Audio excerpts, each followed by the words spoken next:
कमळी या मालिकेमध्ये आपल्याला पुढे जबरदस्त असा ट्विस्ट पाहायला मिळणार आहे.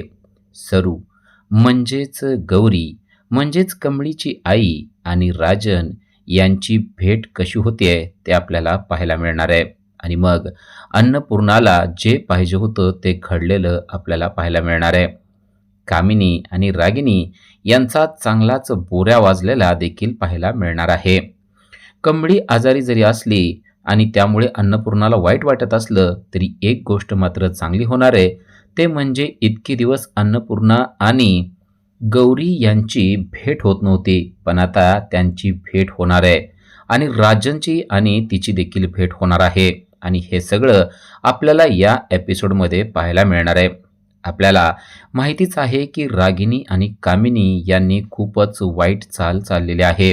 जेव्हा पंडितजींकडून समजतं की आता राजनची मुलगी म्हणजेच अन्नपूर्णाची नात घरी येणार आहे आणि ती 3 ते 4च्या दरम्यान येणार आहे, तेव्हा रागिनीने आणि कामिनीने अतिशय घाणेरडा प्लॅन रचलेला आहे.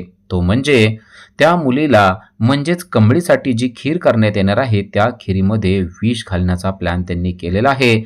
आणि त्याप्रमाणे त्यांच्या घरातल्या नोकराला ती विषाची बॉटल देखील देऊन ठेवलेली आहे. आणि आता त्या विषाच्या बॉटलमधलं ते सगळं विष त्या खिरीमध्ये टाकायला सांगितलं आहे. इकडं अन्नपूर्णा हातामध्ये ताट घेऊन कधी माझी नात येते आणि मी तिचा कधी चेहरा बघते अशा उद्देशानं दारातच उभी आहे. तर रागिनी आणि कामिनी यांच्या डोक्यामध्ये वेगळेच प्लॅन चालू झालेले आहेत. आपण पंडितजींची भविष्यवाणी तर रोखू शकत नाही किंवा तिला खोटी करू शकत नाही, पण आपण आलेल्या त्या मुलीला संपवू तर शकतो असं त्यांना वाटतं आणि म्हणूनच त्यांनी हा सगळा प्लॅन केलेला आहे. आणि अन्नपूर्णा मात्र डोळ्यात जीव आणून आपल्या नातीची वाट बघत आहे. दारातच ती उभी आहे आणि देवीला सारखी प्रार्थना करते की गुरुजींची भविष्यवाणी खरी होऊ दे. इतके दिवस झालं मी ज्या व्यक्तीचा चेहरा पाहण्यासाठी तरसून गेलेले आहे त्या व्यक्तीचा म्हणजेच माझ्या नातीचा चेहरा मला दिसू दे. आणि आता हळूहळू कमळी त्या दिशेनं यायला लागलेली असते. अन्नपूर्णा दारातच उभी राहून तिची वाट बघत आहे. आता 3 वाजून गेलेले असतात आणि आता 4ला 5च मिनिट कमी असतात आणि तेव्हाच हळूहळू एक एक पाऊल करत कमळी अगदी घराच्या जवळ आलेली असते. आणि जेव्हा अन्नपूर्णा पाहते की 4ला 5च कमी आहेत आणि तेव्हा कमळी घरामध्ये आलेली आहे, म्हणजे कमळीच माझी नात आहे हे तिला समजतं, तेव्हा रागिनी आणि कामिनी यांच्या तर पायाखालची जमीन सरकते. आतापर्यंत या मुलीने अनिकाला नको करून ठेवलं होतं, आता तीच कमळी यांच्या घरामध्ये नात म्हणून येत असताना पाहून रागिनी आणि कामिनी यांना नको झालेला आहे.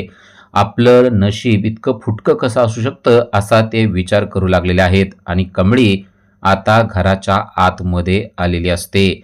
आणि हे सगळं पाहून अन्नपूर्णाला मात्र खूपच आनंद झालाय, कारण कमळीला तर ते आपल्या नातीसारखंच सांभाळत असतात आणि आता ती कमळी खरोखरची नात आहे हे समजल्यावर अन्नपूर्णाचा आनंद गगनात मावेनासा झालेला आहे. तर इकडे रागिनी आणि कामिनी यांचा चेहरा पडलेला आहे. आता 4ला काहीच क्षण उरलेले असतात आणि तेवढ्यात कमळी आतमध्ये आलेली असते. कमळीसारखी चांगली मुलगी माझी नात आहे या गोष्टीचा खूपच मोठा सुखद धक्का आता अन्नपूर्णाला बसलेला असतो आणि अक्षरशः तिला चक्कर आल्यासारखं होत असतं. ती रडत असते आणि तिच्या डोळ्यातून पाणी येत असतं, त्याचबरोबर तिला चक्कर आल्यासारखं देखील होत असतं. कमळीला कळतच नसतं की हे सगळं काय होतंय, पण कामिनीला मात्र चांगलंच कळलेलं आहे की आता कमळी काय म्हणून घरात आलेली आहे. अन्नपूर्णा कमळीच्या चेहऱ्यावरून सारखा हात फिरवत असते. तिला खूप काही बोलायचं असतं, तिला सांगायचं असतं की कमळी अगं तू माझी नात आहे आणि आजच गुरुजींनी अशी अशी भविष्यवाणी केली होती आणि ती आता खरी होणार आहे. पण तिच्या तोंडातून एक शब्द देखील निघत नसतो आणि कमळीला कळत नसतं की आज अन्नपूर्णा आजीला झालंय काय, त्या असं का करतायत, त्यांना इतकं काय झालेलं आहे, त्यांना इतकं घरावरून का आलेलं आहे, ते आपल्याकडे अशा एकटक का पाहतायत, त्यांना चक्कर आल्यासारखं का होतंय, याचं एकही उत्तर कमळीला मिळत नसतं. कमळी अन्नपूर्णा आजीच्या हाताला धरते, त्यांना सोप्यावर घेऊन जाते, त्यांना अर्धा ग्लास पाणी पाजते आणि म्हणते काय झालेलं आहे. अन्नपूर्णा मात्र तिला काहीच बोलत नाही. अन्नपूर्णा डोळे भरून त्या कमळीला पाहत असते आजपर्यंत ज्या कमळीला त्यांनी कमळी म्हणून बघितलेलं आहे, तिला आज नात म्हणून बघत असताना त्यांना कितीतरी आनंद झालेला असतो. आणि तेव्हाच आता खिरीचा बाऊल देखील अन्नपूर्णाकडे कामिनीने आणून दिलेला असतो. आता एक एक चमचा अन्नपूर्णा तिला भरवणार आणि कमळीची ही भेट शेवटची भेट होणार या गोष्टीमुळे त्यांना मात्र चांगलाच आनंद झालेला असतो. तर कमळी पाहते की अन्नपूर्णा आजी स्वतःच्या हातानं आज आपल्याला खीर भरवणार आहे. तिला तर खूपच छान वाटतं. ती म्हणते, मला तर माझ्या आईचीच आठवण झाली. अन्नपूर्णा म्हणते, झाली ना, मग मी तुझी आजी आहे आणि आजी समजून आता तू माझ्या हातानं ही खीर खायची आहे. किती चांगला योग आलाय असं कमळी म्हणत असते. पण इकडे मात्र तिच्या आईला म्हणजेच सरूला काहीतरी कमळी बरोबर वाईट होतंय असं समजलेलं आहे. कारण तिच्या अंगावर पाल पडते आणि पाल पडल्यावर तिला वाटतं की बस आता मला मुंबईला जाणं गरजेचंच आहे. ती देवापुढे हात जोडते आणि म्हणते, देवा माझ्या कमळीला काही सुद्धा होऊ देऊ नको. काय असेल तो त्रास माझ्या वाटणीला दे, पण कमळीला काही होऊ देऊ नको. पण आता इकडं तर कमळीला एक एक चमचा खिरीचा स्वतः अन्नपूर्णा भरवत आहे. त्या खिरीमध्ये कामिनी या दुष्टबाईने विष घातलेलं आहे. ते मात्र बिचाऱ्या अन्नपूर्णाला माहिती नसतं आणि कमळीला देखील माहिती नसतं. त्या दोघींमध्ये असलेलं आजी नातीचं प्रेम फक्त त्यांना माहिती असतं आणि त्या आजी नातीच्या प्रेमापोटीच खरं तर अन्नपूर्णा तिला एक एक चमचा खिरीचा भरवत असते आणि कितीतरी प्रेमानं स्वतः कमळी तो एक एक घास खात असते. तिला खूपच चांगलं वाटत असतं. आपली आजीच आपल्याला भरवते असं तिला वाटत असतं आणि अन्नपूर्णा देखील अगदी रडवेल्या डोळ्यानं तिला पाहत असते. पण ते सगळे अश्रू आनंदाश्रू असतात. आणि हे सगळं होत असताना इकडे कामिनी आणि रागिणीला पण आनंद झालेला आहे. आता सरू लगेच ताबडतोब एसटीनं मुंबईला निघून आलेले असते आणि बंड्याला तिने फोन करून बोलवून घेतलेलं असतं आणि ती त्याला विचारत असते की माझी कमळी कुठे आहे, मला तिला भेटायचंय. पण इकडे बंड्या तिला म्हणतो की तुझी कमळी अगदी व्यवस्थित आहे, तू काही काळजी करू नको. इतकं तू गडबडीनं का आलीस ना ते मला अगोदर सांग. तेव्हा सरू तिला सांगू लागते की कमळीच्या जीवाला धोका आहे असं मला वाटलं. बंड्या म्हणतो, तुला काही वाटतंय? कमळीच्या जीवाला काही धोका वगैरे नाहीये, ते अगदी मस्त ठणठणीत आहे, तू अजिबात काळजी करू नको. पण सरूला मात्र खूप घाबरल्यासारखं होत असतं. तिला कळत नसतं की तिला काय होऊ लागलेलं आहे. बंड्या म्हणतो, तुला जर का काही चुकीचं वाटत असेल तर आपण स्वतः कमळीकडे जाऊया, पण तू अजिबात घाई गडबड करू नको. कमळी अगदी व्यवस्थित आहे, मी सांगतोय ना तुला, तू काहीच काळजी करू नको असं म्हणून तो तिला दिलासा देण्याचा प्रयत्न करत असतो. पण कमळीच्या आईला मात्र वाईट वाटत असतं. आणि इकडे आता खिरीचा परिणाम कमळीवर झालेला असतो. कमळी चक्कर येऊन पडलेली असते आणि कमळीच्या तोंडातून फेस देखील येत असतो.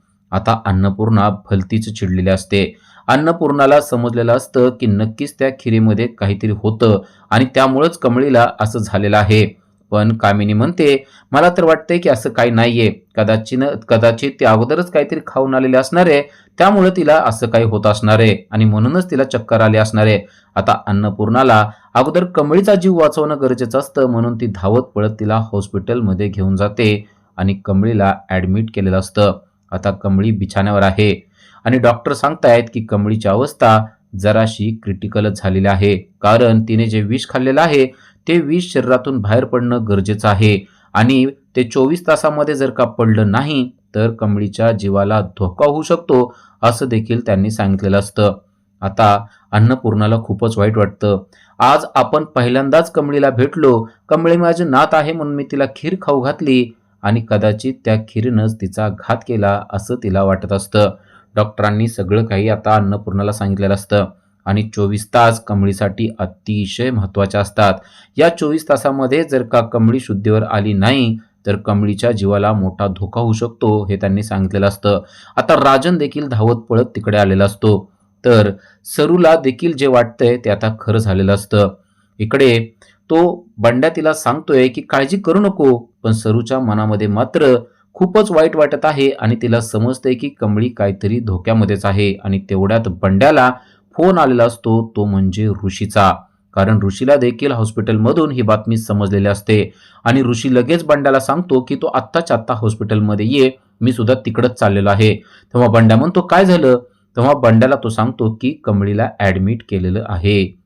आणि मग बंड्या देखील धावत पळत सरूला घेऊन म्हणतो की आपल्याला आत्ता लगेच हॉस्पिटलमध्ये जाणं गरजेचं आहे. सरूला कळत नाही की काय झालेलं आहे आणि सरू आणि बंड्या दोघंही आता धावत पळत लगेचच हॉस्पिटलमध्ये पोहोचलेले असतात आणि तेव्हाच अन्नपूर्णा आणि सरूची भेट देखील झालेली आपल्याला पाहायला मिळते. आता त्यांना समजलंय की गौरी हिचीच मुलगी कमळे आहे हे तर त्यांना अगोदरच कळलंय, कारण कमळी ही त्यांची नाते म्हणल्यानंतर ती गौरीचीच मुलगी असणार आहे हे त्यांना माहिती होतं. पण गौरीची भेट इतक्या सहज होईल असं मात्र त्यांना वाटलेलं नसतं. कामिनी आणि रागिनी यांनी केलेलं मोठं कांड आता खरं तर अन्नपूर्णा आणि राजन यांच्या पथ्यावरच पडलेलं असतं, कारण राजन आणि गौरी यांची भेट झालेली असते. या भेटीसाठी अन्नपूर्णा कित्येक दिवस झालं त्रासून गेलेली असते.